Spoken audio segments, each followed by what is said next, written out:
Kuala Lumpur, the United States and Russia have reached agreement on a draft UN resolution aimed at identifying those behind chemical weapons attacks in Syria in order to bring them to justice, a U.S. official said on Thursday.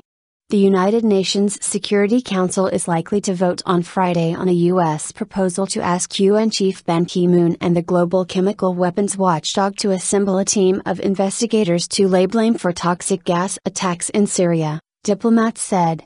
Attributing responsibility for chemical weapons attacks would pave the way for action by the 15-member Security Council.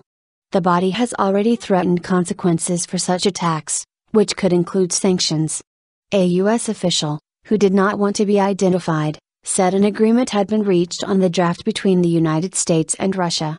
Officials say the agreement was finalized during talks in Malaysia on Wednesday between U.S. Secretary of State John Kerry and his Russian counterpart, Sergei Lavrov.